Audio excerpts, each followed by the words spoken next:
afternoon. Hello. Hello. Oh gosh, are we going to start out that way already? Okay. Good afternoon. My name is Peter Lamb. I'm the chair of the board of directors for the College of Dietitians of BC. I think I know most of you out there, and for those I haven't met yet, I hope to have the opportunity to meet you this afternoon sometime after our board meeting, where we can get a chance to just network with each other after the AGM. I think for most of you, this may be one of your first AGMs. If it's that, we welcome you for the first time. If it's not, we welcome you back and we thank you for coming here today. I'd like to just do some introductions first so you get to know who the board members are who are in attendance today. So when I call your name, would you please stand up and just say hello to everyone? We have Marlene Davis, elected dietitian member from Vancouver Island. Hello. Okay. Maria Dedegikas, elected registered dietitian member from Vancouver Coastal. Okay. And then Glenn Kisman, who is our past chair from Interior North. Adrian Kernshaw, and right here in his beautiful nautical wear. Adrian's an appointed public representative. Then we have Heather Martin, who is our vice chair and elected. Island Health Authority Video Conferencing Center. Okay, we've got Victoria coming on board. Please enter the last 3 digits of the conference ID and press the Just keep going. I'm supposed to keep going. Okay. So may I introduce next Bunsy Pagely. Bunsy is back there, and Bunsy is an appointed public representative. And Diana Stevenson, may I have you stand? Yeah, Diana Stevenson is an appointed public representative. And then finally we have Robin Watt, elected RD member from Interior North. So it's wonderful that we have our entire board of directors here today. So feel free to talk to any of us about any of your questions or concerns. Okay. So next thing I'd like to do is just to let you know that the proceedings for the AGM are outlined in our bylaws. This is my blah, blah, blah because I have to do. Okay. And the quorum for this meeting is supposed to be 20 registrants. And let me bring you back to the year 2004 when we held our very first AGM. And I almost feel like we have to give this lady a prize because she was our 20th registrant to walk through the door. Barb Tinskamper walked in the door to be the 20th registrant so we could hold our first AGM. So thank you for being back here, Barb. But I wanted people to know that for this particular AGM, 109 people pre-registered, which is pretty good. Must mean we're doing something interesting, right? Yeah. Okay. So at this point, I'd like to say hello to the people in Prince George. Hello. Prince George seems to be gone. Oh, Prince George is gone. Okay. Well, we'll say hello to. Oh, thank you, Comox. Hello, Comox.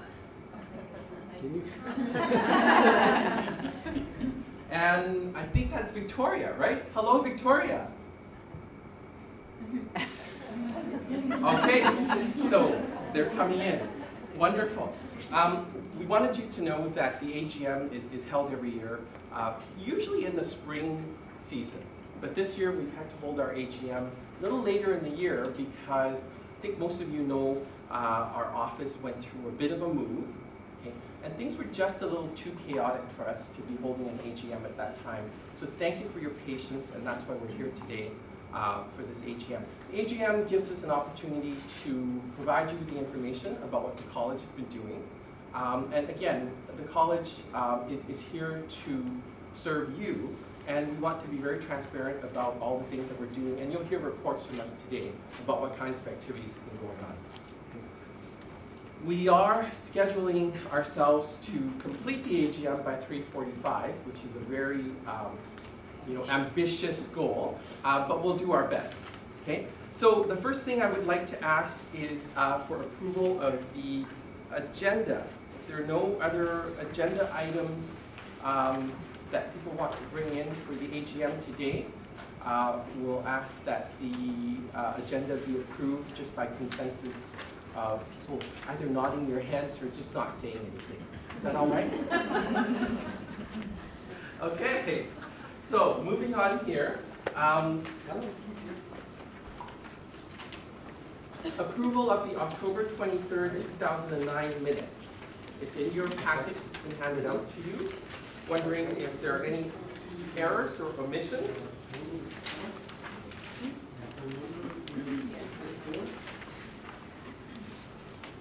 Okay, hearing none.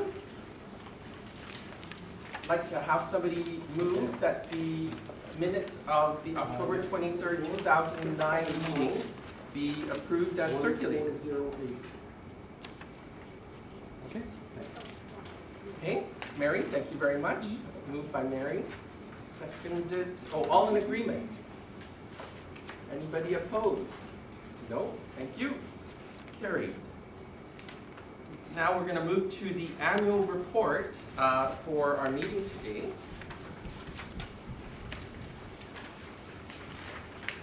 So, as circulated in the package, there are reports from the board, there are reports from each of the committees that are in the college, and each of these will be reported on by the committee chairs.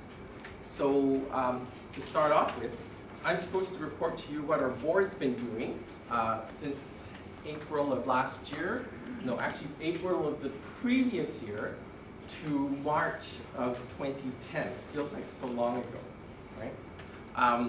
I'd like to first of all thank Glenn Kissman, who was our chair during that time, and I'm reporting on his behalf at this point in time. Okay. So the reports are actually in your packages. I think for the sake of trying to expedite the meeting, I'm wondering if anybody has any questions with regards to the strategic initiatives and the work that the board's been doing in the 5 areas that's been identified. Okay, for those not familiar, we did a 3-year strategic plan back in 2007, and what we wanted to do was make sure that we were completing some of these strategies to move the college forward. And you'll see that some of the things we did were that the board has been working on making changes to possible restricted activities, looking at the certification needs for those registered with restricted activities, looked at some collaborative work with the Dietetic Education and Practice group, and piloting that competency self-assessment process called CSAP. There's so many acronyms these days in terms of the projects that we're doing. But it's all highlighted in here, and I'm wondering, again, I just asked if anybody has any questions about this. Okay. If not, at this point, I think I'll call Fern up to just give us a quick report on the registrar's plan. Thank you, Peter. My report is in front of you as well. I think I'll just highlight a couple of items and then answer any questions that you might have. I think it's interesting to note the number of registrants that's increased over the last 6 years. And I was sad to see our feeding tube people decreased by 2, even though we only started out with 4. So hopefully there will be more people who are looking at getting that feeding tube insertion registration at some future date. As far as the activities I've commented on here, there are a few that I will be speaking at a greater length in the education session coming after the AGM. And those are particularly around the contract area to do with the various projects we've been working on. And the bylaw amendments, which sound very, very boring, but I think there's actually a few really interesting things coming up with our regulation amendments and our bylaw amendments.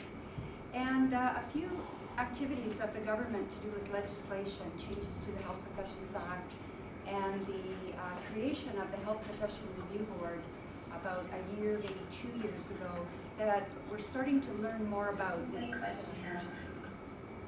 It's having, it has the potential to have a large impact on our college. So I do want to explain what that board is about to you and answer any questions that you might have.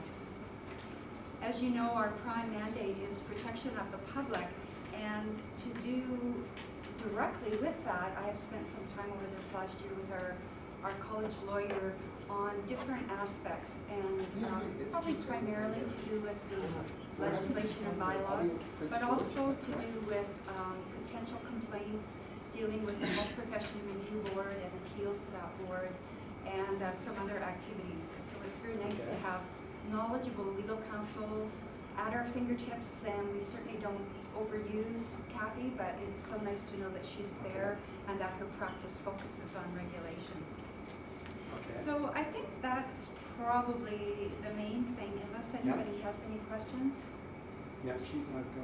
We're still going through office relocation pains. We're in our new space and have been since the beginning of July, but the whole space wasn't available to us when we moved in, so they're now just creating the last 2 offices for us through the wall, and we can hear them all the time, and by the end of October we'll be in there and be able to get more organized, and then all of you are invited to drop in and see us at one point or another. So are there any questions at all? You might have more during the education session when I touch on some of these topics more thoroughly. Thank you. Great. Thank you, Fern. All right, on to committee reports. First person to report is Heather Martin from the Registration Committee. Please.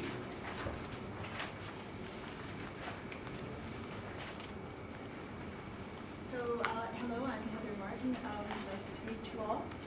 I'll try to be brief as well.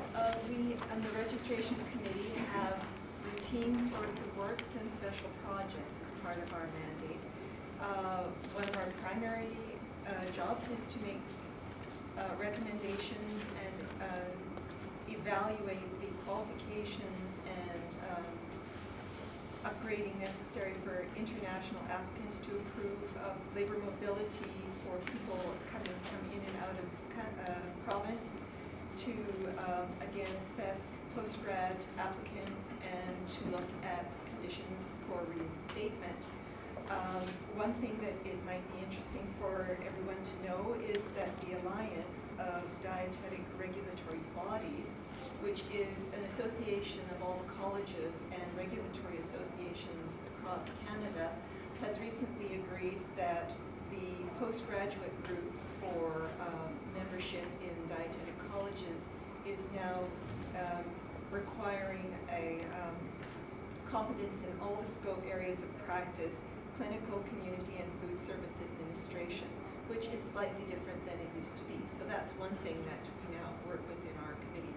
We look at policies and bylaws to do with our registration practices, and our special projects have been to follow along on the competency self-assessment pilot project, where we're looking at can the process of evaluation be done as well as efficiently and effectively by the person themselves with help from the college as by the committee as it has existed before, wanting to have each person who applies take on,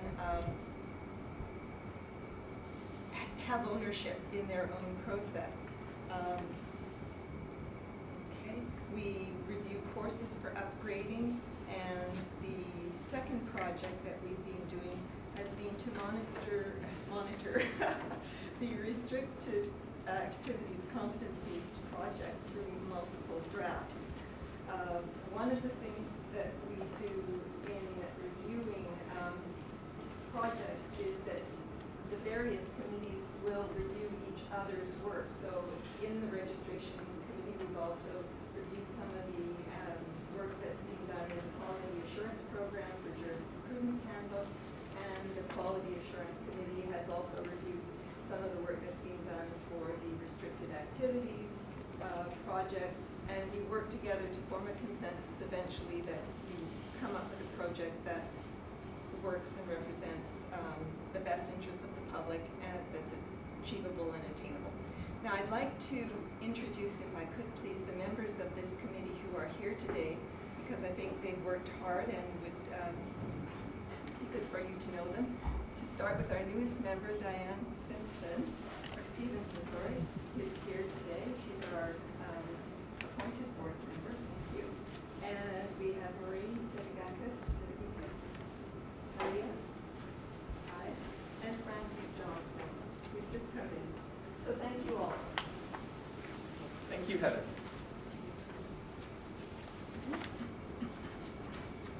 The next committee to report is patient relations, and I'm sorry you're going to have to put up with me again because I was the chairperson for this group.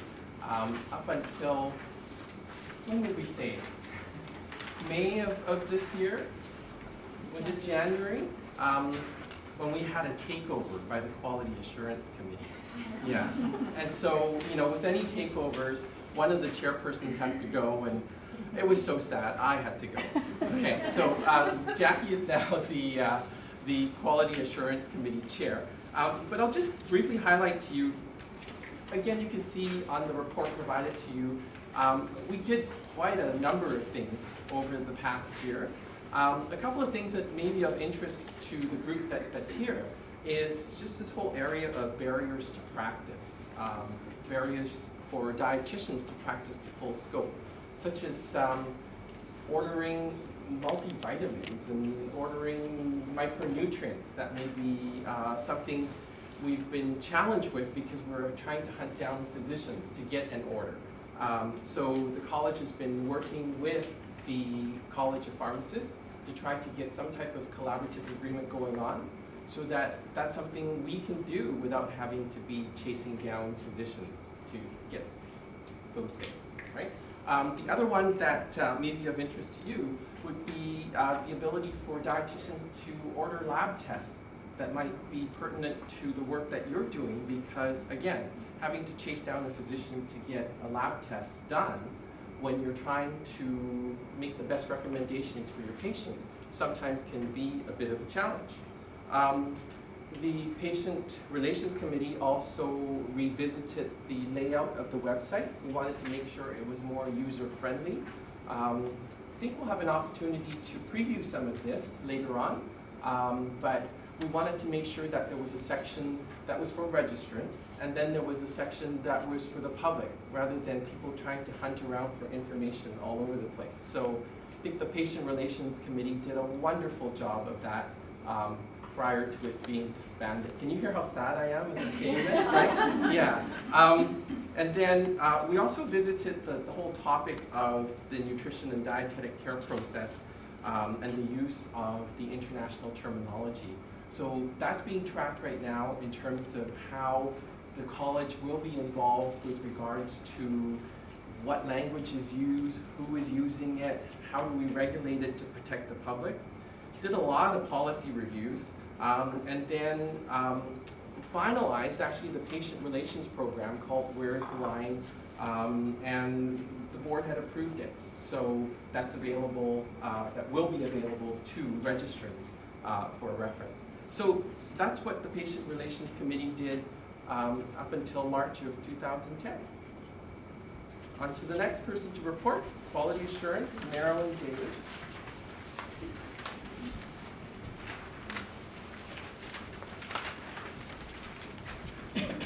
I'm reporting for Jackie, who is not with us today. She's in Kelowna. But there are a couple of other members of the QA committee that I'd like to introduce who are amongst us. So June Behrens is, I believe, is here as a public rep. Harry Kane, another public rep. And Adrian Kershaw, third public rep. And myself. Today. So in the interest of brevity, I think probably I can leave you to read the report. And there is considerable overlap, as you probably realize, from the activities that Peter has described for his committee. And I think you probably are aware that the work that we are most renowned for is the CCP. And you're going to get a glimpse through Melanie's presentation later on this afternoon. So if anybody has any No, questions? nobody's asked Prince George, they seem to have I'd be disappeared. happy to answer. Did they get their problem sorted? Hopefully, if you do have questions, they're going to be answered by now. Thank you very much. So just before we ask Robin to come up and report, I'd like to point your attention to the video monitor there. See how we've got that nice plate of food and nobody's sitting around it? That's Prince George, they're having Oh, a small is it? problem. Okay. Hi, Prince George. We like your food. Yeah. Okay, sorry, a bit of a comedic pause there. So if I can ask Robin now to come up and report. Hi, my name's Robin. I'm the chair of the inquiry committee. And today I think we have a few members. Lindsay, Paisley, our public rep is here. And then Tina Hartnell. Sure. No.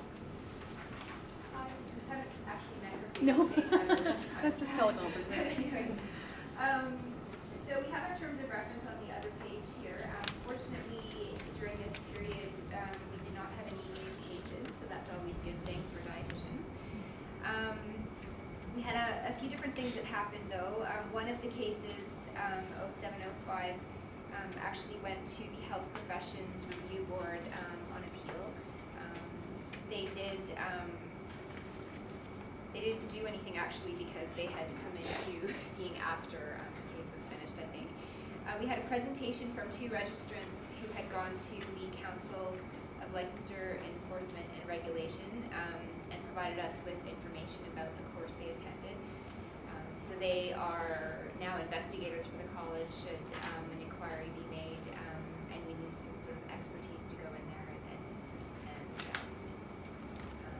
investigate the inquiry. We'd like to thank Carol Fawcett for volunteering her time and energy for the period of November 2004 to 2010 in March. So thanks very much to Carol for being a member. We're always looking for members if anyone's interested, so please don't hesitate to ask us. We don't have any active complaints, which is great. So that's it for me. Any questions about that? Great. Thank you, Robin. And the last report being the Discipline Committee report, happy to say no disciplinary activity, so no report. That's my report.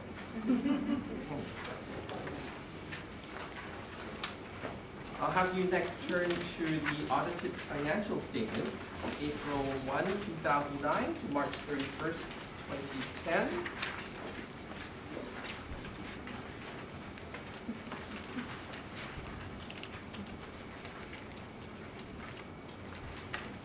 If you take a look at page 2 of that audited financial report, you'll see that in the year 2009 to March 2010, college did quite well. We're in a positive balance. Some of these monies have been moved to our contingency fund, restricted fund, for contingency purposes. Any questions about the financial statements?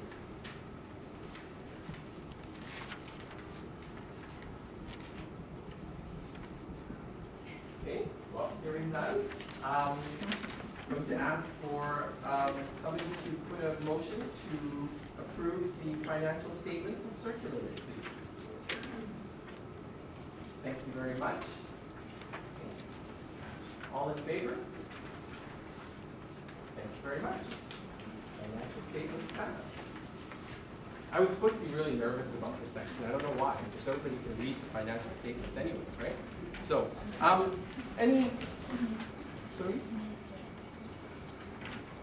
Who was the mover of that resolution? Sorry, I didn't see that. Well, I put my hand up, but I don't know if you were recognizing Yeah, me or someone else. I was. Yeah, okay, thank you. Okay, that's been minuted. This is the section where we would love to field questions from people who are attending the AGM, questions and answers for Fern or myself or Glenn, who's the past chair, or Melanie. Any questions from Victoria? Any questions from Comox? Any questions from Prince George? And those are just 3 locations that we have. Well, no questions. Okay, well, shall we move on to the presentation of the new website and the online continuing competence program. I'll pass it over to Melanie. Thank you. Thank you, Peter. Good afternoon, everyone. For those of you who are new or don't know me, my name is Melanie Journoux, and I'm the Deputy Registrar at the college. And this afternoon, I have the pleasure of showcasing 2 of our biggest projects, which we tackled this year. This took pretty much all of our spring and summer. And the first project I'll present is the revamping of our website, which, as Peter mentioned, was spearheaded by a Patient Relations Committee, who now is part of the Quality Assurance Committee. And the second project was spearheaded by the Quality Assurance Committee and the board. So just give me a few moments to set up the website, and I'll take you through our new website.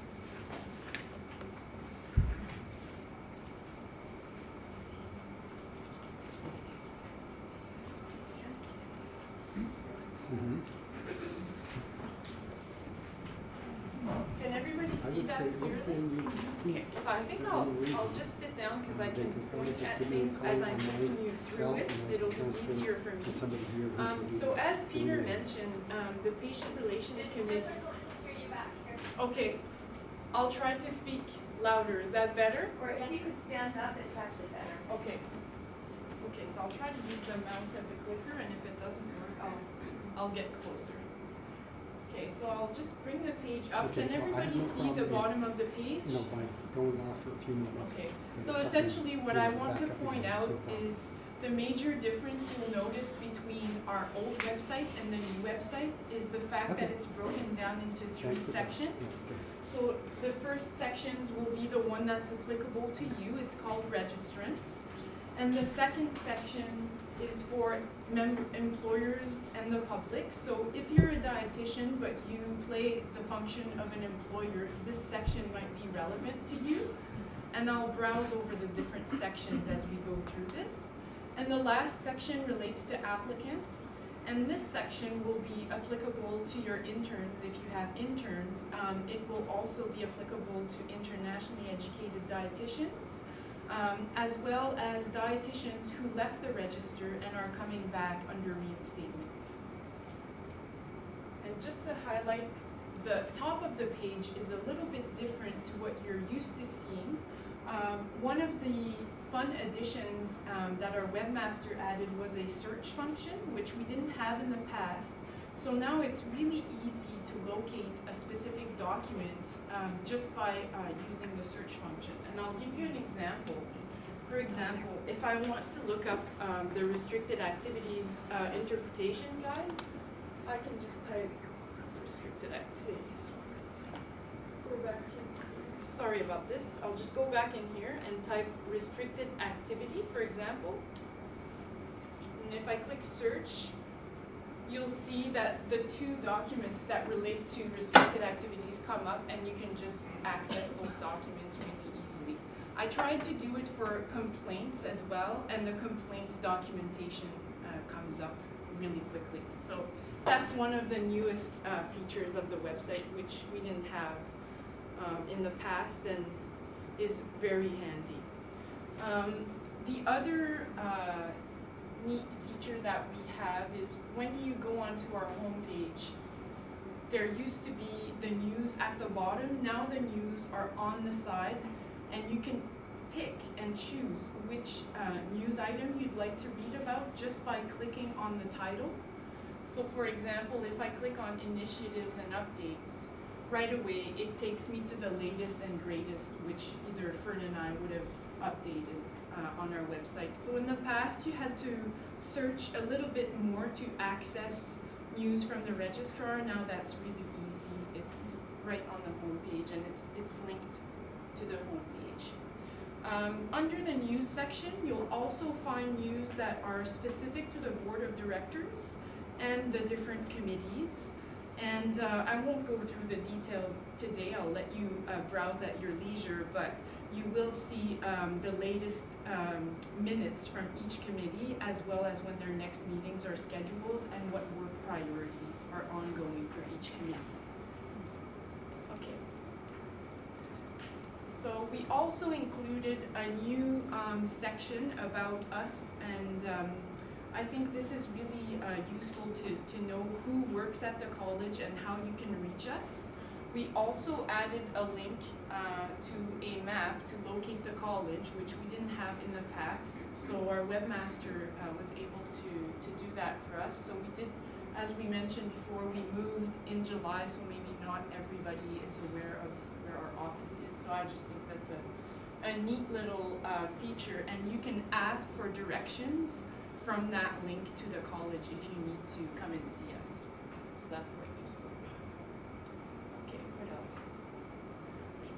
Okay, so I'll show you the registrants section. So this is the section that is most pertinent to all of you.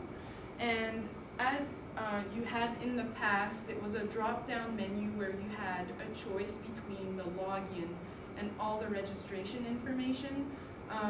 Fern and the webmaster, as well as the patient relations committee, mapped that specific page differently so that the information is broken down into smaller sections, which are specific to your needs. So you'll see the registration login is now a link on the left of the screen. Am I blocking anyone from the screen? Okay. Please let me know if I'm blocking your view, or it's really hard for me to navigate. Can you stand on the other side of your computer and still? Yeah, well, the projector is in the way. I would be blocking the flow of the projector, so that's why I'm kind of limited to this side. Okay, so I have to roll the mouse on the surface, so I'm sorry for turning around, but that's the only way I can do. Anyway, you'll have information about fees, restricted activities, liability insurance requirement, etc., which was very difficult to find on our old website, and now is just one click away. Any questions with regards to the registrant sections? Is it pretty straightforward? Okay. Okay, nice.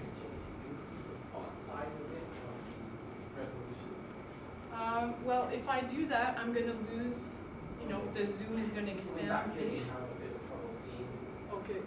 let's see if I can zoom in. Is that better? Clearer? Okay. Okay, so what else would be interesting? I'll show you employers and the public. This is where our public register will now sit. So if some of you are actually hiring dietitians and you want to verify if they're registered or not, or if they're temporary and we're taking the exam, have passed and moved to a full registration status, that's where you'll go. And you would click under registered dietitian, and then all the listings, alphabetical listing of dietitians will appear, and you can verify their registration status and restricted activities. So that hasn't changed. It's just in a different place.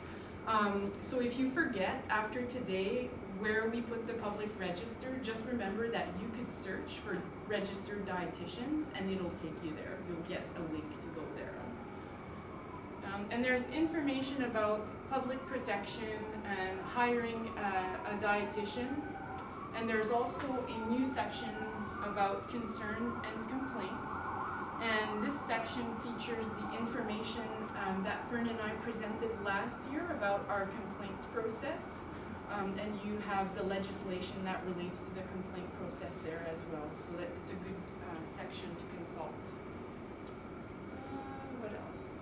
Another, I think, section that's new and will be used as we expand it is a resources section, where we not only have our publications, but we'll also hold all our presentations. So for example, today's sessions will be posted there eventually, and you'll have access to them. And the information is, again, subdivided into different categories just to make it easier to find the resources. So if I click on presentations, I can see the different presentations that we've filmed over the years. And we archive them so they can just sit on our website. They don't have to disappear. And this section is still under construction, but I think it's going to be really useful to everyone. we've compiled a list of educational resources and also regulatory member association type of information that we get a lot of questions about, and we thought it would be really useful to include them on our website so that people have an easy access to them. So that's a new addition that was a lot of work, but I think makes our job and access to information very easy. So you'll probably see me coming with this one, but I think I'll end the brief overview of the website with quality assurance. Yes, there's a question? Are the photos of actual members of the college? No, the photos are professional photos that were purchased by the webmaster, yeah. But we did search for photos that look like dietitians in action. They're actually really difficult to find.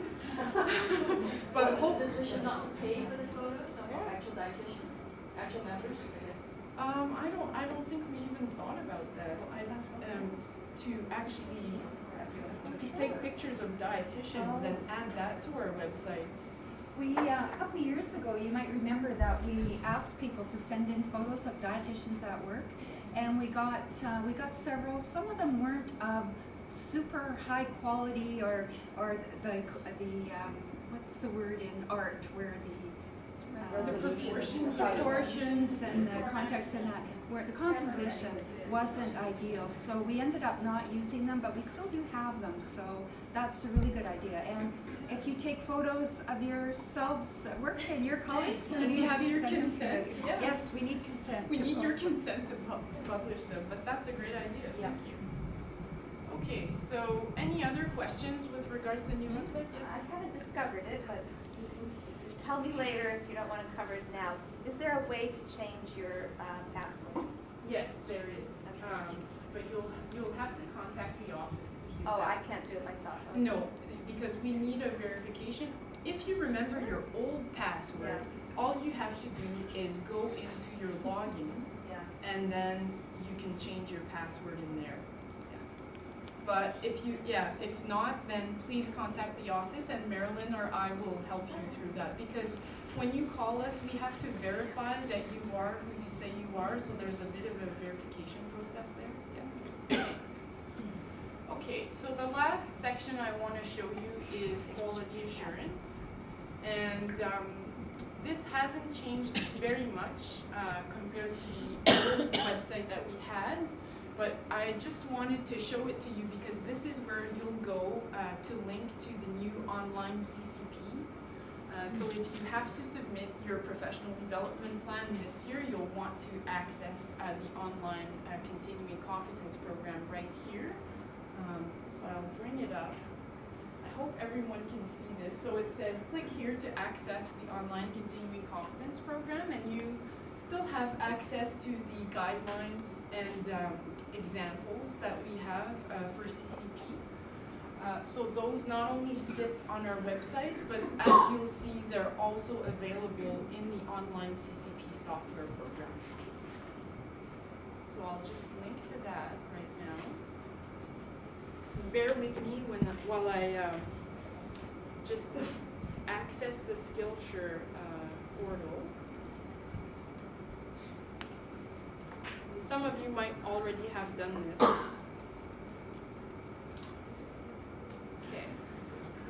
Okay, so does everyone remember, show of hands, who tried the online CCP?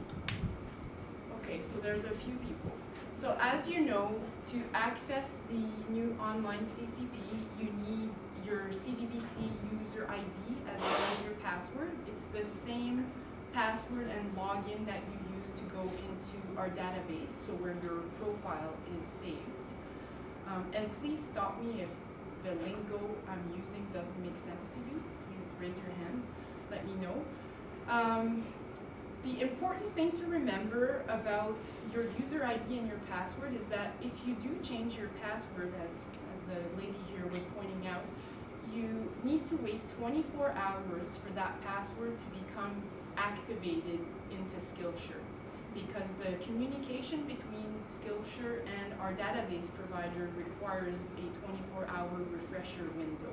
So just keep that in mind if you ever happen to do that. Once you access the online CCP, the homepage will feature your registrant name, so you'll have a welcome, and it'll also link with the Cdbc database and tell you if you're registered with restricted activities or not. And this is now important for continuing competence because the Quality Assurance Committee is now requiring that anyone who's registered with a restricted activity include one of their learning goals as relating to that practice. So in other words, if you have restricted activity A and B, enteral, parental, you have to indicate a learning goal that relates to either one practice. So just to make sure that people do consider that high-risk practice in their continuing competence. So that's a new requirement, and there are reminders throughout the new online program to remind you of that. So when you reach the home page, if not done already, I think I would recommend most of you look at the video tutorial. I'll launch it very briefly just to show you what it looks like. And this will be, I think it's a very helpful starting point because it tells you how to navigate throughout the online program.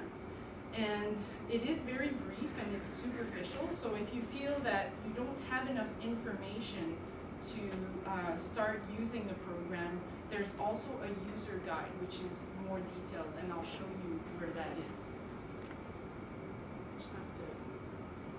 You have to agree first. I have to upgrade the software on this, on this browser. It's already too old. I've done this a week ago, but I guess it's not enough. So as you can see, the video tutorial requires that you have the latest Flash software, and this will prompt you automatically for it, so all you have to do is accept and upload the Flash software, and then you'll be able to play it. Okay, this is taking forever, so I might not be able to show it. You have to click the box and then click install. I have to wait for it to finish first before I agree. Oh.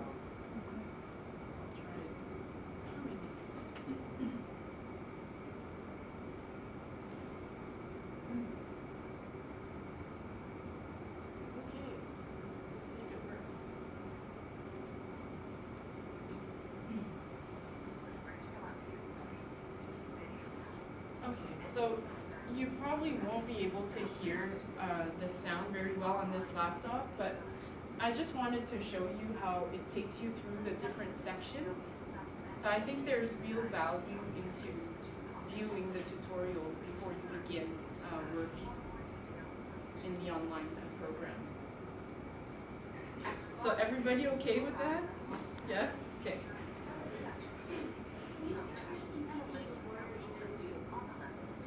Pardon? Yes, you can. The online program is available to everyone now. It wasn't over the summer when we were piloting it, but since August 4th, it's been available to everyone. So you're more than welcome to go in. Remember that when you do go in, the first thing that you have to start with is filling out your self-assessment. And I've had a lot of questions from people saying, oh, well, you know, I used to keep track of my self-assessment on paper. I have different versions for different years. How do I reconcile all that information? I think the best way to approach it is to view your submission as a summary of what you've been doing over the past 3 years. So for example, people who are submitting this year on October 31st have to summarize for the college what they've been doing from April 1st, 2008 up until March of next year, because that's their reporting period. So the interesting thing for people who are submitting this year is that they're submitting for the second time. And so there's going to be a bit of a continuity between what they reported the first time around, which was incomplete, and now showing us that they've completed their goals and moving on with any new goals that they've developed. So that's what's different between the first submission and now a continuing submission as we move through. The beauty, yes? I need you to talk a little bit more about that, because this is something I've been finding confusing as I've been starting to work on it. Okay. Is how much, so you're talking about a plan, so presumably that's going forward. Yes. So we're not talking about plans for the last 3 years, like, I'm confused about the time. The timeline. Okay. So when you reported the first time in 07, 08, you only had about 9 months to work on your continuing education initiatives. This time, you've had pretty much the 3 years. So, I mean, keeping in mind that your plan should be as dynamic as possible, we want to see where you're at for your self-assessment after all this time. So what have you been working on in your self-assessment for the past 3 years? And that should include the continuity of what you had started in 07, 08. So for example, if I submitted standard indicator 2.1 and 3.2 in 07, 08, and I had marked them at substantial progress. Well, this time around, I can tell the college that I finished working on them, so they're still in my self-assessment. But because they're finished and I started working on other things since then, I'm also going to report on the things that I've begun since then. So essentially, you're going to have some of your learning goals that might be completed. They might have been completed in 08, who knows? But then you'll have new learning goals that will have come up since then. And so we need to see a summary of everything that was done during the 3 years. And so you can't really think about it from 1 year to the next. It's more overall, what have I been up to? And so that means really that you'll be reporting not just on 3 goals? Everybody is different. The required minimum is 3 different standard indicators which lead to 3 different learning goals. But people have anywhere between 3 and 12 learning goals. And the software can accommodate that. Yes, Francis? So, when I was traveling in the summertime, when I put down what I planned to do in the self-assessment section, then I said, I put myself, I wrote all kinds of things about it, and then I said, no, I'm not going to work on this because I've done it. Well, then I erased everything. Okay, so you didn't save your work. Is that what you're saying? Because once you just put down that you didn't need to work on it. You did not erase anything else that. Did you delete it? No. Okay. I think if you remove it from the intent to address this, then it takes it out of the plan. Yeah. So if you look at the self-assessment right now, this is my own self-assessment, so just ignore what's written there. I've played with this a lot. So yes, if you click yes, then it will populate that standard indicator into your professional development plan. If you click no, it will remove it. Exactly, well, because I finished it, I thought, no anymore. I've done it, but I'm not going to work on it anymore, so I said no. But well, the whole thing wiped out all the work I've done, writing everything down. Okay. What should happen, so when you're working through your self-assessment, it's really important to save your work. So at the bottom of the screen, there's a save function. Once you've gone through one standard, just click save. That's really important. You have to save your work. There's no automatic saving function in the software. Some people can go through their whole self-assessment if they want to and click save at the very end, or you can click save after each standard, which is safer. I would recommend that you do that. So Francis, I think what happened was you filled out your self-assessment, then you see it when you're working inside of it. So I'll see all the standard indicators that you decided to work on for the past 3 years, and then it'll show me the details. So what was the learning goal, which activities were selected, and then which ones were completed, which ones are at preliminary, which ones are at substantial. So it's important for you to show me that. And also, if your job has changed or the nature of your job has changed and you've had to make major changes over the past 3 years, you can show me that you've suspended learning goals and then have created new ones. The only tricky thing about suspending a goal is that you have to write the reason why. So you could just say, you know, nature of my responsibilities changed, or this was not applicable to my practice anymore. As long as I see that, it's fine. Does that make sense? But I'm not so sure that's clear in instructions. Okay. In the instructions, if for example you haven't been working on your CCP for a long time. Oh wait. Is there a question from a remote site? No, We're it's just just trying a to come on. testing. Okay. We're just testing to see if we can hear us in Kelowna. We can hear you. Can you hear me? Yeah, we can hear you. We're just having some major issues with pellets right now. I think some other sites are probably having some issues too. So we're just finally getting a hold of you. We can hear you most of the time. I can We just hear wanted to see you. if you can hear us because we did have some questions. Okay. I can hear you very clearly. That's great. I'll take your questions at the end. Is that okay? Sounds good. Thanks, Melanie. Okay, I'll go side by side at the end. Okay, so for explanations, I think that there's a lot of variation in what people remember or don't remember with regards to the self-assessment and the professional development plan. So what the Skillshare team did for us was that they took our guidelines and have incorporated them in the different sections. So as you're going through your self-assessment and your professional development plan, if you have doubts or you're not sure about the requirements for each section, please don't hesitate to use the helpful links in the left-hand menu. We have kept the self-assessment guidelines, which are very detailed, as well as the professional development guidelines in the professional development plan section. So please refer to those. And I highly recommend referring to the assessment criteria as well to kind of do a quick self-evaluation and see if your learning plans are missing anything. But what's really important to remember for you is to start with the self-assessment, because this software is intelligent, so it will take the information you input into the self-assessment and bring it into your professional development plan, which in the past you would have had to transfer yourself from one component to the other. So is everyone okay with the self-assessment? Are there questions? Yes. Can you access your last submission? No, unfortunately, we didn't have the monies to archive the previous submission, but I do have an electronic archive of your submission. If you lost it, you can ask me for that. However, this one will be archived.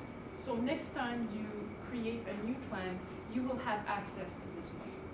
But you could email us our last one. Absolutely, yeah. Please just email me and I can do that for you. Yeah. How are you going to show continuity if you did complete something so you mark no in the self-assessment? It's up You're to going to you. miss that information. I will, yeah.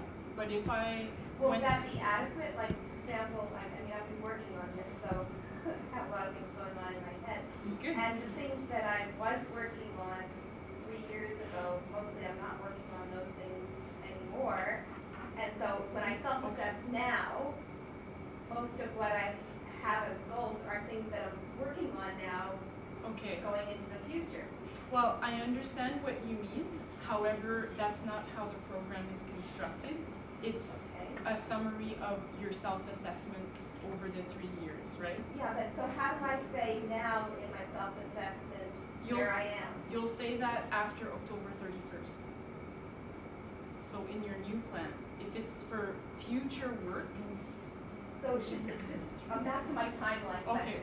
So when I'm marking the self-assessment, am I marking how I was 3 years ago? Like at what point am I marking my self-assessment? You're marking what you worked on for the last 3 years. So you're telling me, okay, when I was doing my self-assessment, these are the things that came up, and this is what I worked on. And some of them might be current to now.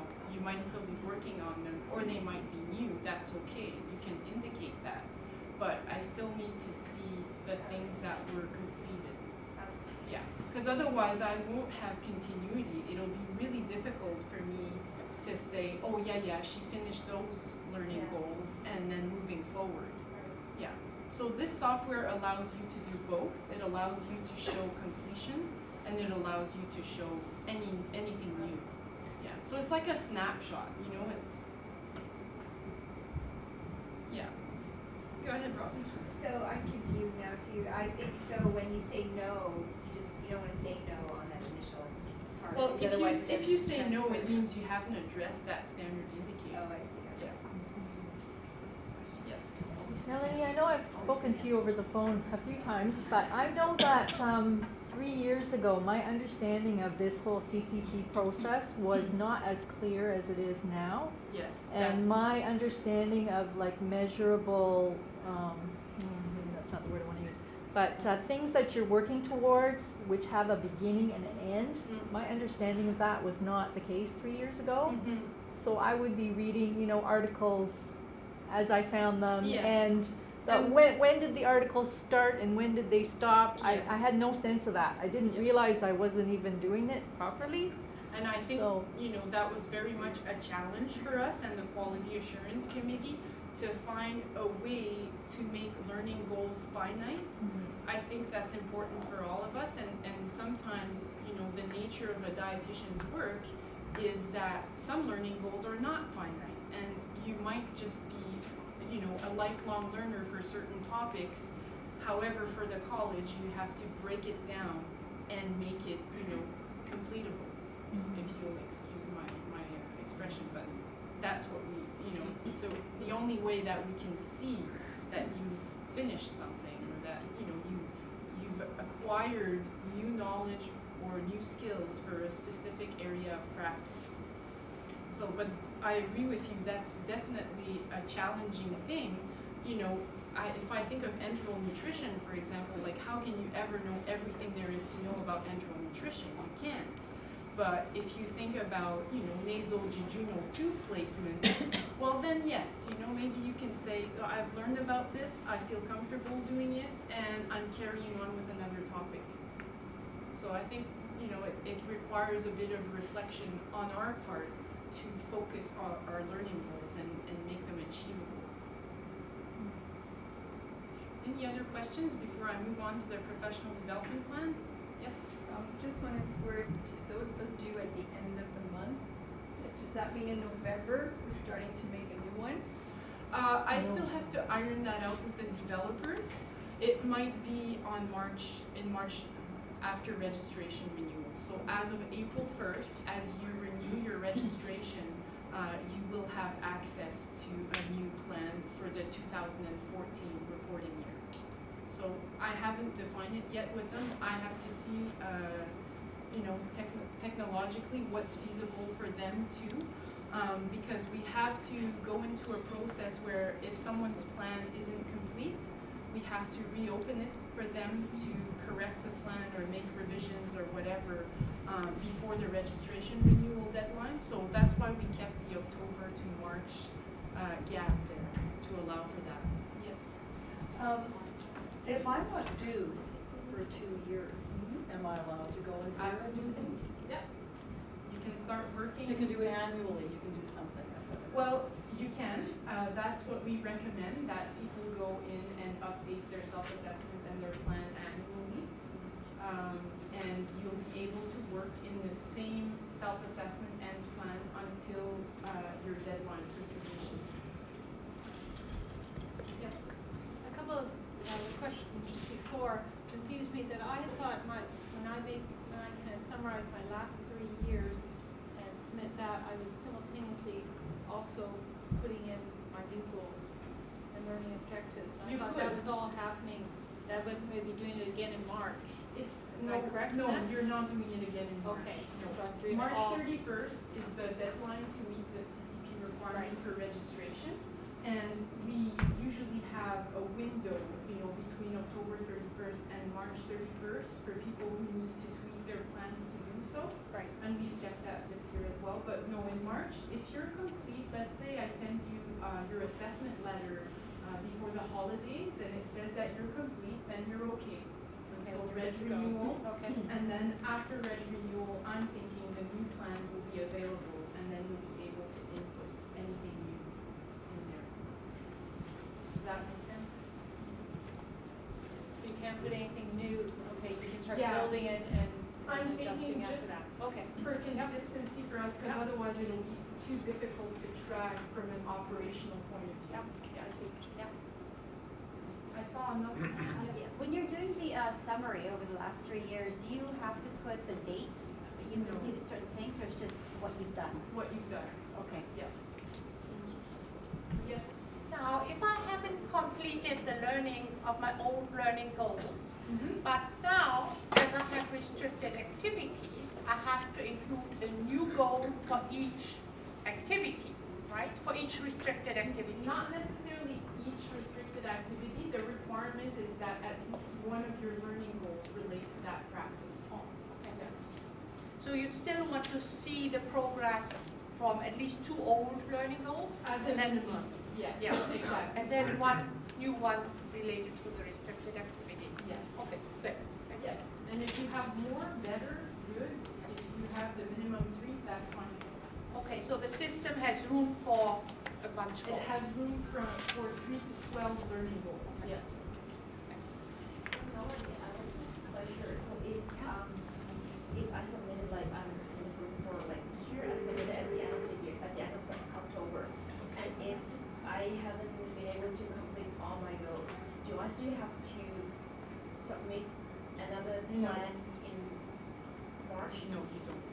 Okay, so I just carry on. Yeah, you just carry on and it carries on. So, Had and you then the next time submitted I or? need to do is 3 years later. Yeah, exactly. Yeah. So it's a continuous process, essentially. So do you then somehow need to know that those were completed?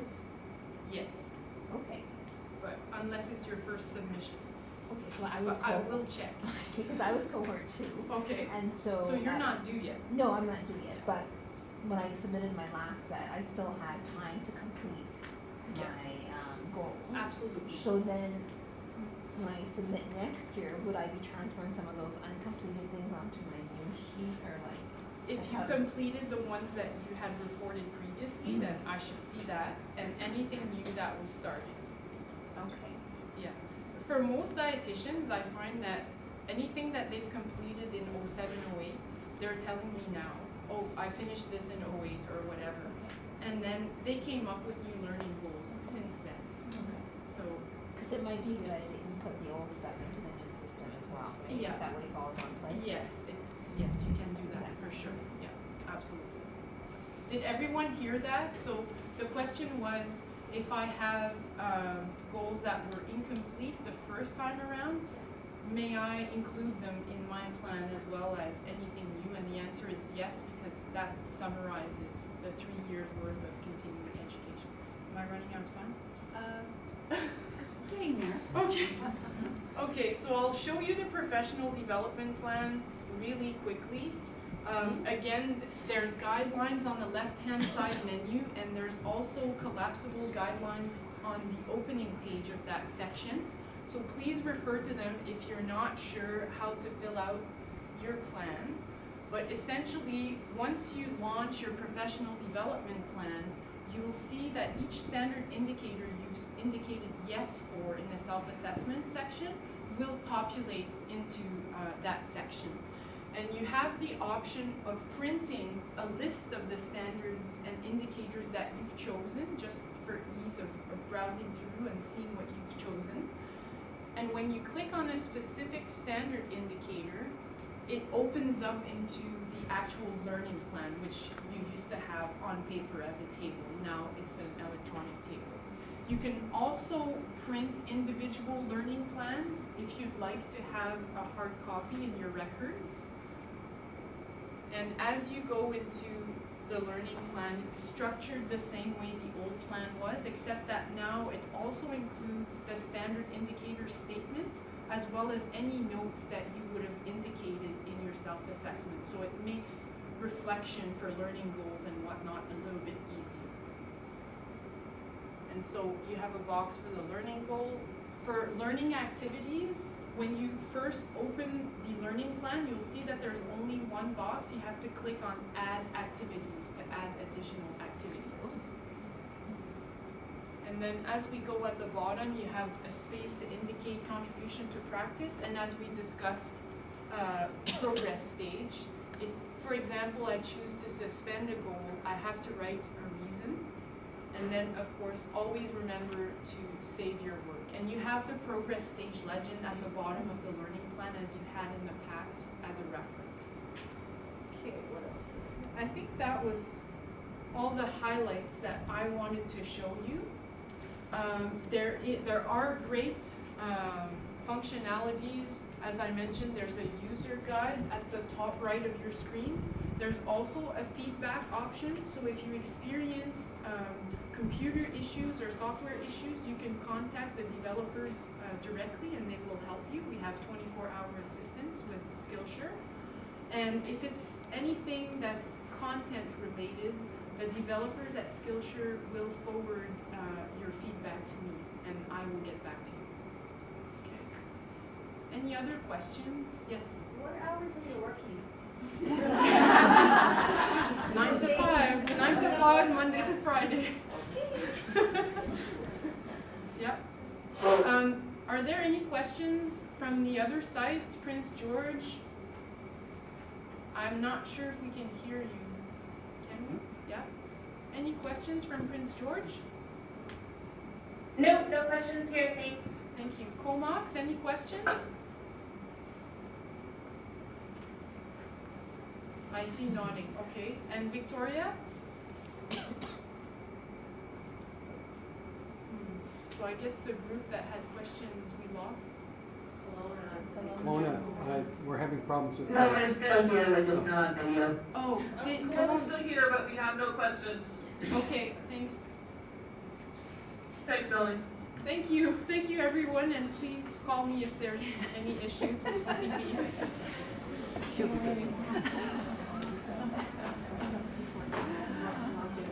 Everybody will go home and think, better do this now. Well, the thing is, they need to put something in the website, because I piloted the website over the summer, and it was never my understanding that electronic submission was a summary of 3 years. Never So I'm my going to understanding. turn the slides to front. I'm not sure what it was, I've never looked at it.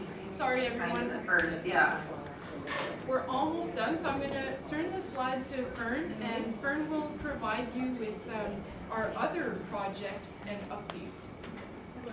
Thank you, Melanie. I know it sounds perhaps a little complicated. Once you get in, it actually is straightforward. Even I was able to negotiate the program, so I really don't think you'll have too much trouble once you get in. But we both are available for questions at any time. And I'm going to be doing some Submission group that it's always like, what's that? They haven't shut their mic off. Oh, Kelowna. I can hear you. And I'm also going to be doing some liaison around the well, there you go, province. then you'll be all organized. Just Around ask the them to shut province the mic this down. summer, and I will be visiting the noisy Kelowna site there. And if you do have a group getting together, you're more than welcome to invite either me or Melanie to come and speak with your group, or both of us, whatever you like. So we're happy to do that. I wanted to, I know, the feedback portion. We have received a fair bit of feedback on the program already, and it's been very, very positive. In fact, the very first comments that came in were, wow, this is really cool, I've been waiting for this. So we've had some really good comments. So we look forward to your comments and your concerns, and we'll certainly do our best with the programmers to make it all go away, make it better. Okay, I know our time is a bit tight, so I'm not going to spend a lot of time talking to you about updates, but there were a few topics that I thought you might want to hear a bit more about. You've been inundated with a little bit of email lately to do with the PDEP, the Partnership for Dietetic Education and Practice, and you were asked to contribute to the National Validation Survey. Now, without me going into a lot of detail, does anybody have any questions about that? Do you understand what this project is and the significance of it? Because I can cover that very quickly. A lot of blank looks or a few nods. Pardon me? I'd recommend you get Okay. It's a very unique project. I'll do this very, very quickly. It's a partnership, so there are 3 partners, Dietitians of Canada, and Kristen is our new BC Executive Director. Is that the right title? And welcome, glad you're here today. And so it's a partnership between Dietitians of Canada, all the regulators through the Alliance, our regulatory group, Melanie mentioned, and Peter, and dietetic educators across Canada. So those would be the academic, university educators, as well as the internship people who either work independently in an internship program or with an integrated program like we have at UBC. So these 3 groups have come together, and they're, without going into history, which I'm not going to, but the really prime purpose of us coming together to try and develop competencies for dietetic practice at the entry to practice level for all of Canada is threefold. Regulators need them to register people. We need to have a standard across the country. We have a standard right now, and it's based on Dietitians of Canada's accreditation standard, which also the educators teach to, but it's a little bit out of date and so needed updating. And then some provinces like BC, for example, adopted the newer set of competencies that the regulators put out. So then you start getting disconnect, that the college is asking for people to meet standards for registration that perhaps weren't covered to the point that we sort of thought they were being in the education program. So by having these integrated competencies, they will be used across the board. So regulators across Canada will be using them to register all new people, international, new grads, whatever. The education programs, academic and internship, will be using them as the foundation for their programs. And as you know, across Canada, all programs have kind of an area that is focused in their province, and I don't know perhaps what that might be, but maybe BC has a real thing about community practice, I don't know. So maybe BC focuses a little more on that than perhaps they do in Manitoba. That's fine, but we know that all across Canada, everybody's being taught this level, and then it will vary. Sort of the additional education and practice that we expect out of university programs will be there as well. And it will vary across the country, but the foundation is the same. So then the third and really critical piece is Dietitians of Canada has agreed to incorporate these basic foundational competencies into their accreditation system. So now the universities will be assessed against those same competencies that are being taught, that are being used for registration. So that's why this process is so important. And we've had representatives from each of the 3 groups working together to develop, they're calling them job tasks or something like that. And for those of you who went in and did the validation survey, you were asked to indicate, I didn't do it, I'm not a dietitian, but you were asked to indicate whether this is really an entry to practice competency or job task. Is that right? That's what you were asked. And the partnership group is gathering this information now, and we'll be making some revisions, whatever's needed based on the validation, to the competencies, and then they will be fleshed out to the next step, the more intricate level of teaching guidelines and whatever. So some groups will use them to a further depth than others, like perhaps the educator. So that's the gist. Any questions on that? Very important project, and unfortunately the deadline for the survey ended October 11th. So just for general interest, how many of you were able to get in there and do the survey? Oh, excellent, excellent. BC was down a little bit in numbers in the first go round, so we sent out reminders, and we got an email from one person saying, why am I getting so much email from the college? Because there are a lot of things going on at once, like invitation to the AGM, continuing competence reminders, PDAP, all that. So that's PDAP. The next thing I was going to talk about, super briefly, is our national group, the Alliance and Labor Mobility.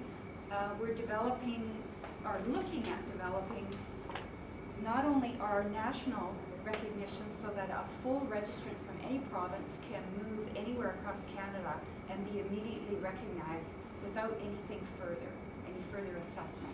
And that has always been kind of the basis of our mutual recognition agreement. but it's being taken to a little deeper level now because federally, now my grammar might not be quite right here, but all the provinces agreed at the federal level to the federal government that they would implement within their province the basic principles of the Agreement on Internal Trade. And this is a huge document that is very dry, but one section does relate to the professions and the ability to move across the country. So in our bylaw amendments that I'm not going to talk about very long, we have to add a section to that for a class of registrant that can come into the province without having to write the national exam. Now, if the national group, the Alliance, makes other agreements with other provinces, they will fall under that same recognition. We're looking at the possibility of an agreement with Australia and New Zealand. They approached us about that, and we will be looking at an agreement with the US. They have an agreement right now with Dietitians of Canada, which was appropriate at the time when Dietitians of Canada registered dietitians. They don't do that anymore, so we've approached the US, what are their initials? ADA-CDR, Commission on Dietetic Registration of the American Dietetic Association, and they are certainly willing to talk with us about an agreement with the rate between two regulatory groups, so we're going to be looking at that. Yeah, that's enough for labor mobility. What else? Oh, legislation. I've talked about this before and put it in the updates in that we're looking at amendments to the dietitians regulations and our bylaws. We had to do a quick amendment to the bylaws. You may remember last December, right before the Olympics, we had to include a new emergency registration class in order to allow dietitians in the US military to register immediately in Canada, if not pre-register, to provide services in the event of a catastrophic event, which we're all extremely glad did not happen. So what I thought kind of neat part about it is that it included the US military considers dietitians as one of their key healthcare people. So we were right in there with the physicians and the nurses and that. Unfortunately, the Canadian military doesn't see dietitians in the same light, but because it was the US coming to Canada's rescue if anything happened, we were drawn in, and so that was kind of neat. Anyways, we got a new class of registration. We had one registrant register for that. But in our amendments that we're looking at now, Peter mentioned a couple of things that we're looking at including the vitamins, minerals, agents that we made the agreement with pharmacy about. The government is in favor of that, but we need to put it in regulation, which means it's totally legal. It's not just an agreement.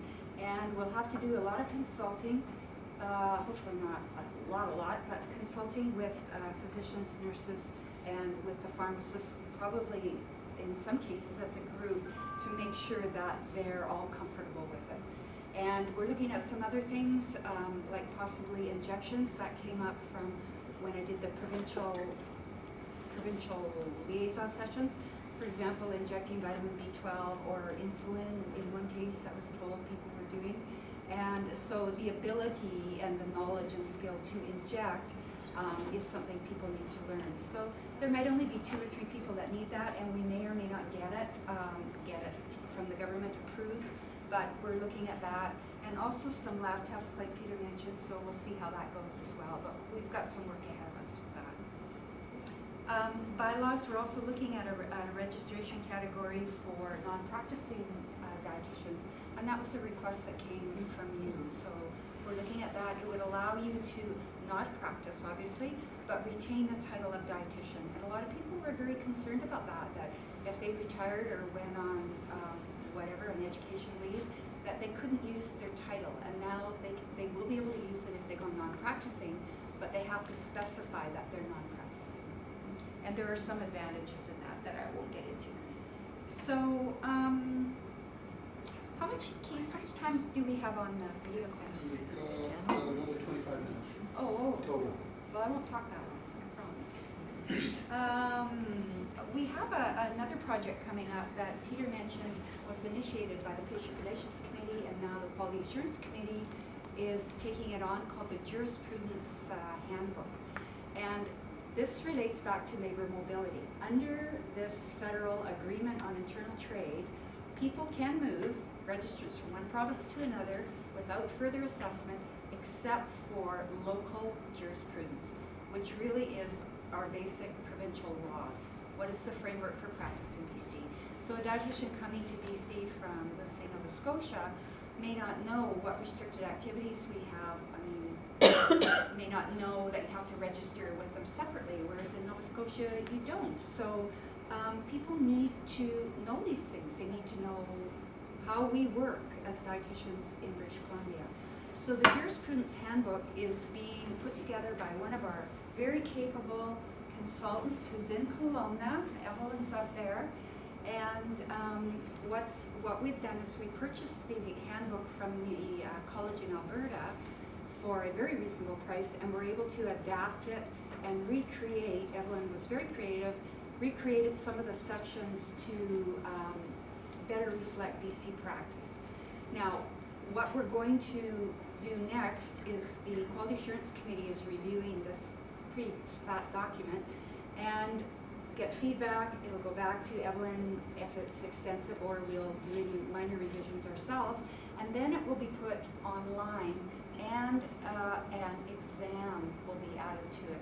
And it will be for new registrants, whether they're labor mobility, new graduates, whoever, new people. So you won't have to do it, but it will be available to you if you'd like to do it. It could become part of your continuing competence program if you like.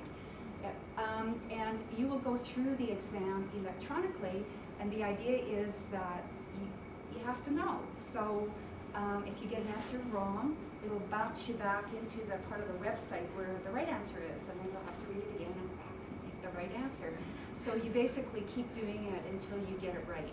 And and once you get it right, we will register you. But I think it's a really important piece that we're adding to our public protection section of our mandate. So we're looking forward to having that. Now the electronic exam probably won't be in place until sometime next year. Cost-wise and that, we're just probably going to delay that move until after the fiscal year. Any questions on that? It's kind of a fun project, I tell you. Nope, okay. Next point, restricted activities project. We have had a project on the go to look at the competencies that might be needed and the proof of competence for the restricted activities. And we had a very thorough comprehensive report put together and recommendations that went to the registration committee and then to the board. And we have a lot of thanks for the two consultants who did the work on it, Jan Greenwood and Liz De Silva. And the board has made some recommendations. They read everything, and they have asked that it go back to the registration committee for some further review before anything changes. So right now, as of today, the way it sits is we'll continue with registering for restricted acts the way that you are currently doing now. Okay, and there may be changes in the future, and we'll just get to them when we get to them. Would that change for the next registration period? There may be some changes, but I don't know, because the committees only meet 3 times a year and the board only meets 3 times a year. The next time the committees and board are meeting are like January, February, and it's too late already for April 1st or March 31st. It'll likely renewal. be in 2012. I think it'll be at least another year, I'm pretty sure. But I can't speak for the committee or the board, obviously, so we'll wait and see what happens. But that would be my guess. Peter's nodding, so as chair, he knows. Thinks he knows. Okay, question? Yeah, hi, Deanna from Cranbrook. Oh, Deanna, hi. Hi. I was just curious if there's been any discussions, and maybe you would know, Peter, about swallowing assessments being a restricted activity. I don't know if there's been any discussion. I noticed in the Dietitians of Canada competency, there's zero mention of swallowing assessments, and I am finding interns coming out, they have zero training, and we do all the swallowing assessments in these Kootenays, so I'm curious. colitis. Yeah, we haven't discussed that really thoroughly at the board level. We're going to look into it, but there's two aspects to that. One aspect is the government has set legislation, it's still in draft, as to what a restricted activity is. So we don't determine that. And we can't say, oh, we don't want that to be a restricted activity. So so anything that enters the body or is manipulated within the body is considered a restricted activity because it's of greater harm. So any kind of an injection where you're really piercing the skin, or like drastic things like setting bones, delivering babies, nutrition, enteral, parenteral, because it's internal, those are restricted activities. There's like 6 pages of them. And so a swallowing assessment only becomes a restricted activity when it involves the administration of a contrast agent. Yes. Okay, because it's going beyond the level of the pharynx or larynx, right? It's something being ingested. But if you're just conducting an oral exam for the purposes of trying to determine how someone can manage at a mealtime, it's well within the scope of the dietitian, and it's not considered a restricted activity. It's considered part of the scope of practice, and there are a number of things that are considered part of scope of practice that a lot of people might never do. So right now, that's where it's sitting. Now, some of the other colleges have gone ahead and obtained, they've had enacted in their regulation restricted activity for swallowing assessments, like speech language people, and I'm not sure, OTs? I don't know. Occupational therapists. Yeah. But the restricted activity involves the administration of an oral contrast agent, meaning barrier, right? So nothing more than that, because if you're asking about whether the college can take a position as to whether or not swallowing assessments is part of the scope of practice of a dietitian, well, to deliver optimal nutrition and hydration is part of the scope of the dietitian. But I guess my point is, if it is part of our scope of practice, and I think we all agree it is, should we not be including it, mentioning it somewhere within our college or somewhere within our Dietitians of Canada competencies, because we're not teaching our interns anymore? No. In some areas. And I think you're right, and I think there's a number of things that are in scope that are not able to be taught at the entry to practice level. They're more advanced practice level, but still within scope. But I think you're right, perhaps there needs to be a statement that this is. I'm bringing it up actually because the SLPs now have their college for the first time. Yes, right? yeah. So it's going to be more of an issue. Yeah, and the SLPs also have what the government they keep changing their model of legislation, so they have now what's called certified practice. So the speech language registrants will have a certificate saying that they are certified to administer. So the actual assessment or interpretation is a knowledge level, and that's not a restricted act. That's what you know and not what you see. So, but I understand your question, Deanna. Thanks. Mary, you had a question? I was just going to comment. I thought it was pretty clear, at least I assumed, because there was talk, like in the different communications from the college, about Yes. being aware of your skill Yes. to practice those swallowing assessments. And if you know that you don't know anything about them, then you do not do them. You're and you absolutely refer right. to somebody that does. Yeah. So. Same with any other procedure that a dietitian would do.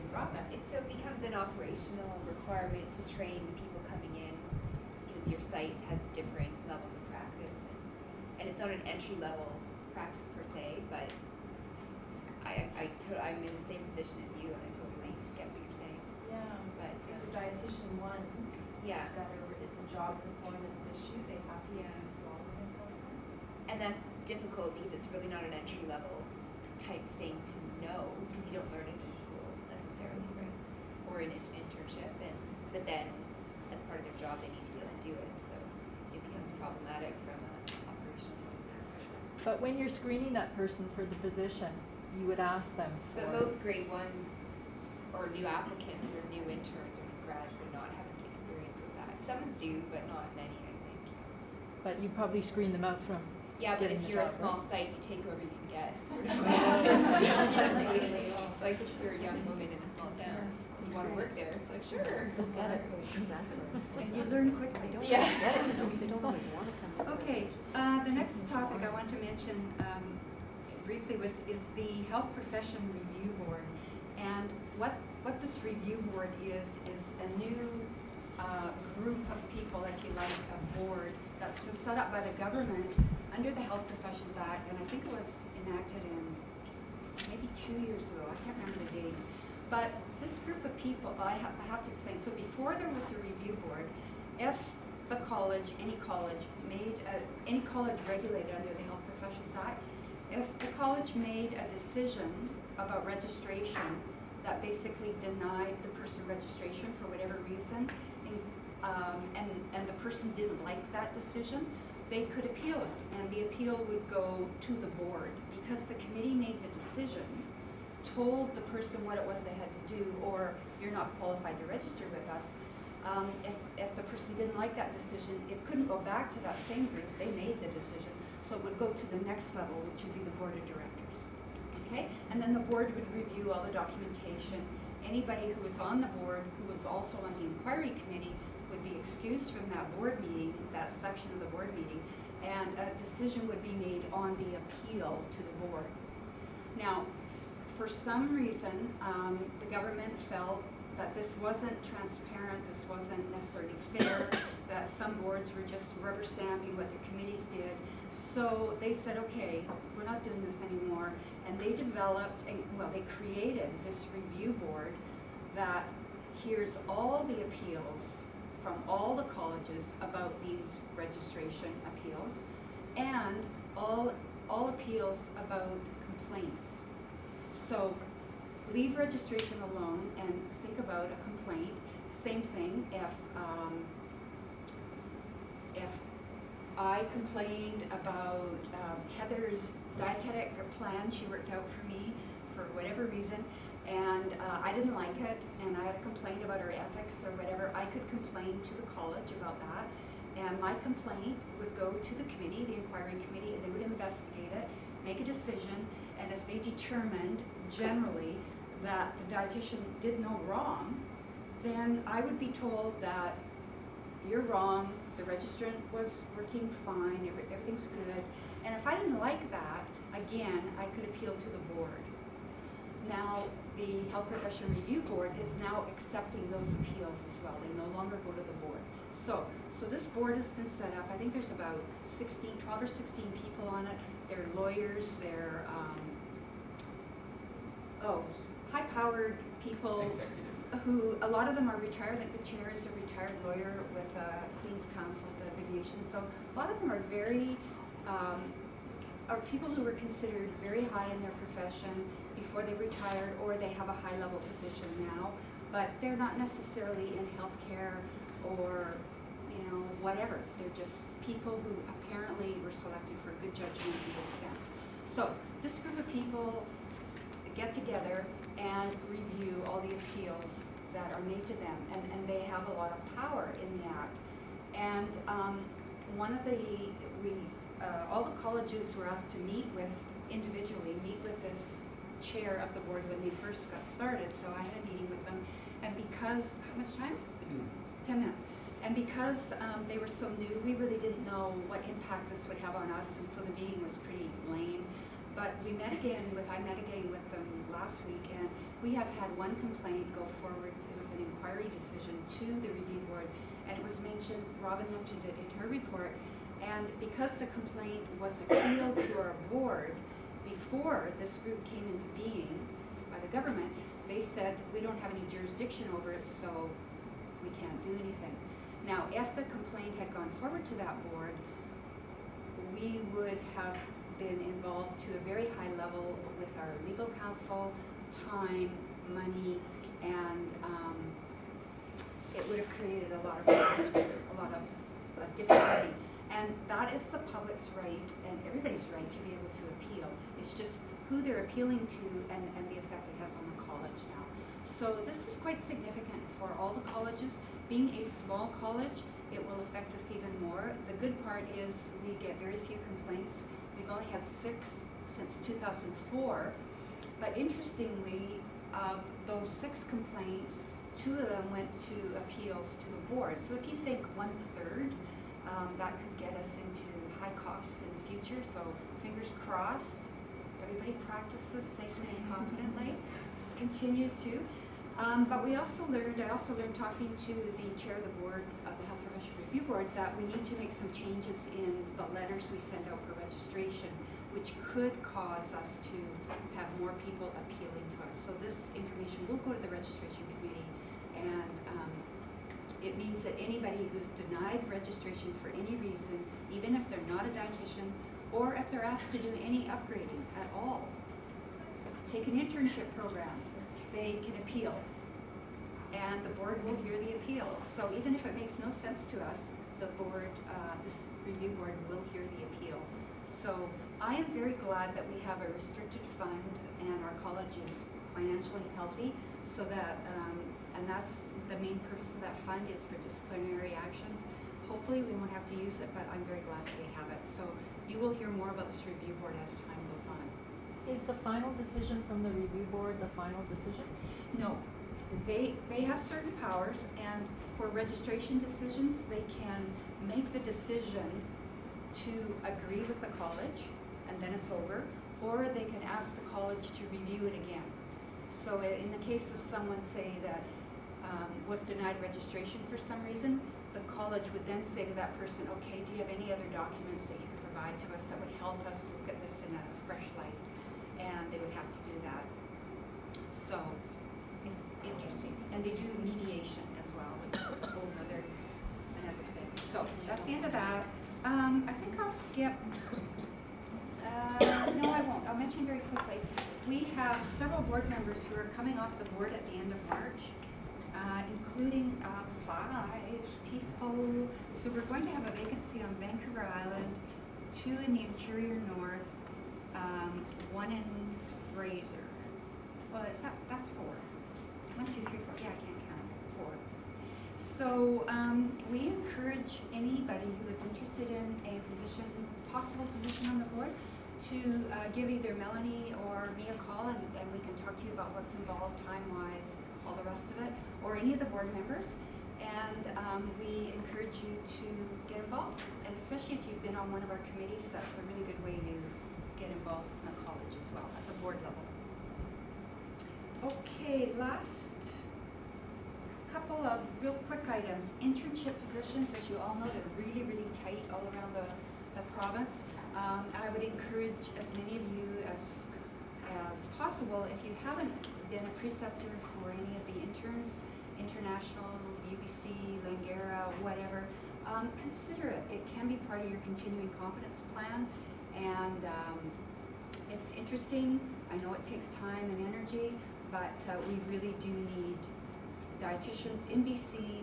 They can't become registered with us if they don't have the practical training qualifications. So we need positions all over the province. And last, a couple things.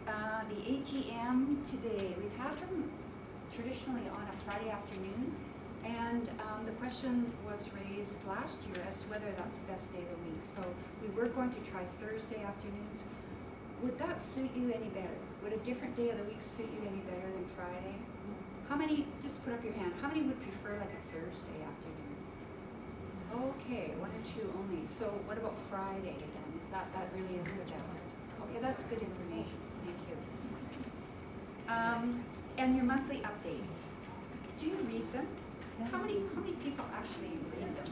Okay, I'm very impressed. That's great. We can get stats on that too, but I haven't looked at them lately. And how many of you read the question and answer sections? Do you find those interesting? Okay. Is there anything you'd like to see in the monthly update that you're not getting right now? I had a couple suggestions from the last group I met with. They wanted some registration statistics, so we'll throw in some more next month. Yeah? I don't know if it's always included in the monthly updates, but when a committee makes a final decision about something, is that automatically included? No, but it's on the website, and the minutes from the meetings are now being approved by email right after the meeting, so then we're able to post the minutes. So check the websites under all the committees and the board, and you'll see the latest set of minutes. And I mentioned already in-person liaison sessions, we're always open to that, so we look forward to hearing from you. So you have like 2 minutes for questions. Does anybody have any questions? Yes. The restricted practices activities, you had said we should have a learning goal. Now, so basically every 3 years we would do a new learning goal, even though we're using only the same restricted activity. Okay, just to keep current and up, yeah. Exactly. If you have more continuing competence questions, I would like to suggest that you corner Melanie after because they're quite specific, so I'm not trying to put anybody off, but question? On the lab tests and the vitamin and minerals, what sort of time scale are we looking at there? Like 6 months, a year, 3 months? Any ideas? Well, my goal in the board strategic plan, my goal to get the bylaw amendments was spring 2010. So now that I know we have to do all these consultations, I think we're looking at probably spring 2011. So hopefully we would get them in by then and get them approved.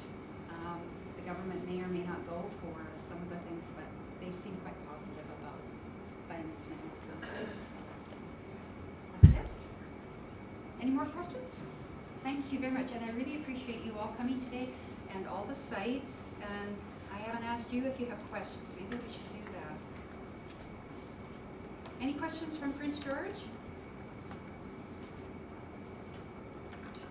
Nope. Thank you. Comox.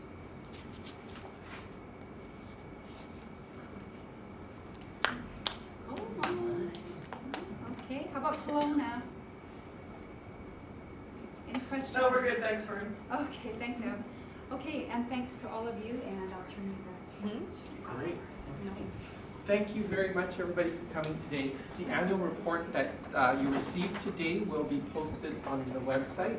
And anybody who wasn't here today, if they want a copy, they just have to contact the college office, and we'd be happy to send them a copy.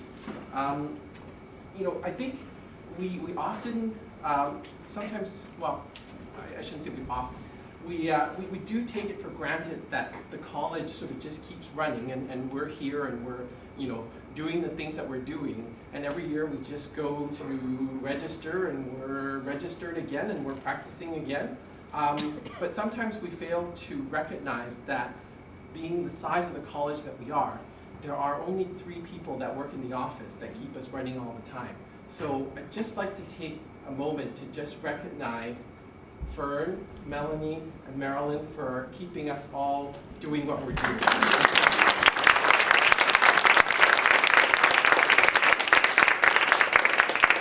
So on that note, I hope you were enlightened by the presentations that were given today.